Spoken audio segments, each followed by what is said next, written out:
welcome back. Glad to see you.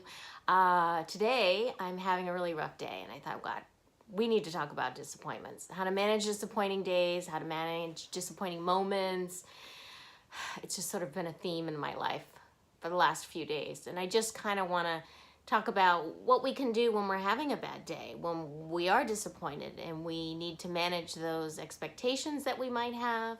Sometimes it's just a downward spiral. Negative thinking begets negative thinking, and it just becomes this whole negative energy like a tornado that just starts getting swooped up, and you don't want to get involved in that because that'll ruin your day, and what's the point of that, you know? Things aren't always as bad as they seem.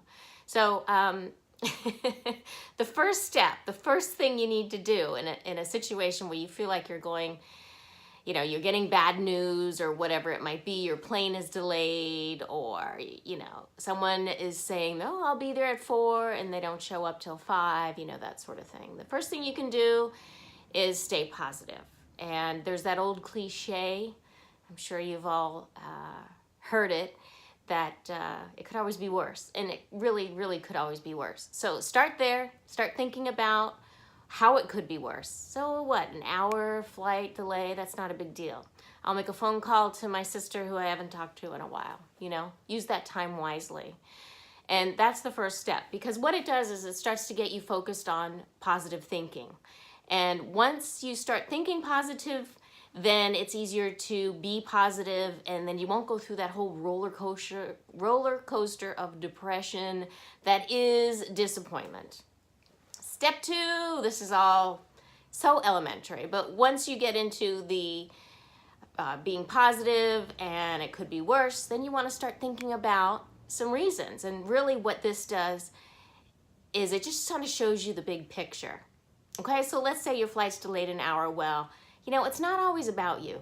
So let's think maybe in the big picture of things, there's someone who needed to catch that flight to visit their dying father on his deathbed, and they're stuck in traffic or something's happening, and now that the flight's delayed an hour, that person is going to be able to get to the airport and catch that flight and see their dying family member and be there in the last moments.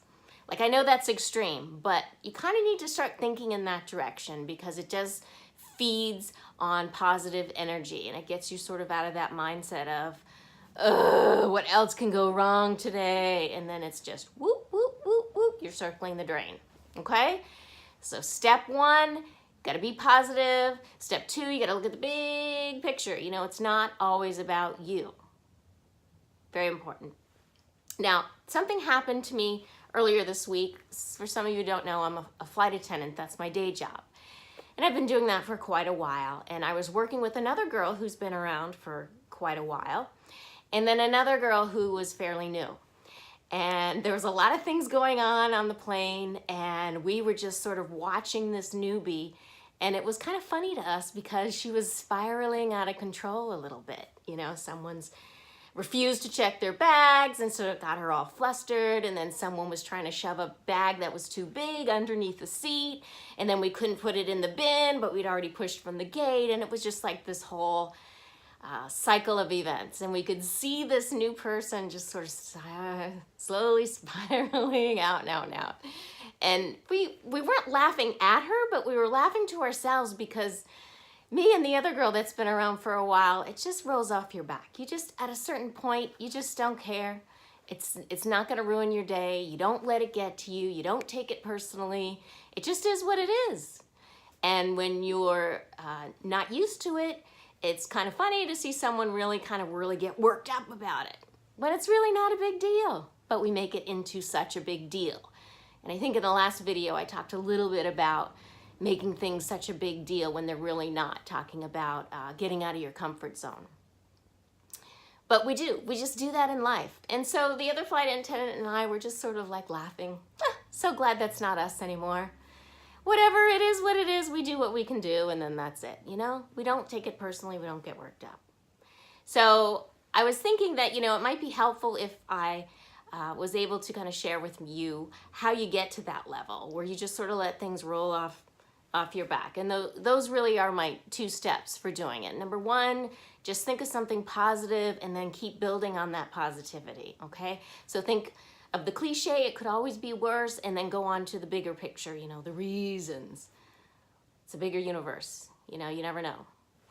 And it made me think of a conversation I was having with a friend of mine. They have a child who's having some issues right now with acting out, and he's being very dramatic, and he's being a little difficult, that he's not really playing well with his friends, and they kind of are having a hard time getting along with him. The parents are a little concerned about this behavior, and it just got me thinking, you know, this is an emotional roller coaster for them every single day, and this is what happens when you don't know how to deal with disappointment. You just become that friend who you walk on eggshells around. You know, you don't know, are they going to get upset about this? Are they going to freak out about that? And you're constantly trying to calm them down and appease them. And that's sort of a very negative environment to be in, because it doesn't just affect that person, it affects everyone around them. And especially if it's a child, that child's going to grow up to be one of those adults that we all try to avoid at all costs. And, you know, taking this back to the work environment that I have, there's certainly people out there that, you know, are talked about, and they say, oh, you don't ever want to work with so-and-so, she's a nightmare, and this and that and the other. But I try to be open-minded about it.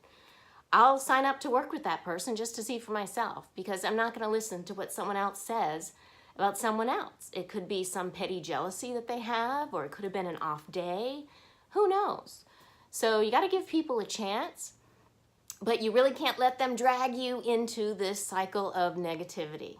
You got to stay positive, and you got to feed on that positive energy. When I first came to California, I met this girl, and we went to the same college, so we immediately sort of latched onto each other. The problem was she was a very, very, very negative person, and every time we would go to work, she would have a fight with a customer, or she would have a fight with the management, or she would have a fight with a coworker. It was just constant drama. Even on an off day, we would go to the mall, and she'd have a fight with someone at the makeup counter. Like, how does that happen? How do you do that? But that was just who she was. And for whatever reason, I got to a point where I was like, this is enough. Like, I can't deal with this. I don't want to be around this person. I don't want to be around this energy. So I just got to the point where I wasn't going to stick up for her anymore at work. I wasn't going to fight her battles at work. I wasn't going to try to smooth things over with management to work in her, her favor, her behalf. And finally, she ended up getting fired. And that's the kind of person you're going to become if you keep putting yourself in negativity. Now, ironically, on the plane one day, someone lost a book. And so I went to the front, I got on the announcement speaker, and I said, did anyone lose this book? It's called The Four Agreements. And of course, no one answered. And someone in the front row said, hey, that's a really good book. You should read it. I was like, well, I like to read, so I will. And I did. Now, this is a really, really, really great book. It is by Don Miguel Ruiz, The Four Agreements. And the beautiful thing about this book is it gives you these four sort of things to live by. And they kind of really help you navigate disappointment. They keep you in a positive light. And they work for me. So I want to share all that, I've learned, of course, with you guys. So first and foremost, the first thing is to be impeccable with your word. I'm going to read you from this, because to me that means say what you mean and mean what you say, right? So there's no misunderstandings. But it goes deeper than that. This is what it says. It says, like a sword with two edges, your word can create the most beautiful dream, or your word can destroy everything around you. One edge is the misuse of the word, which creates a living hell. The other edge is the impeccability of the word, which will only create beauty, love, and heaven on earth. Okay, so can you see where that would make sense in your life? Words do hurt. Words can hurt people a lot, being gossipy and things like that. Now, let me just say, I love a good story, but I want to see people win. I want to see people succeed. I don't want to see them fail.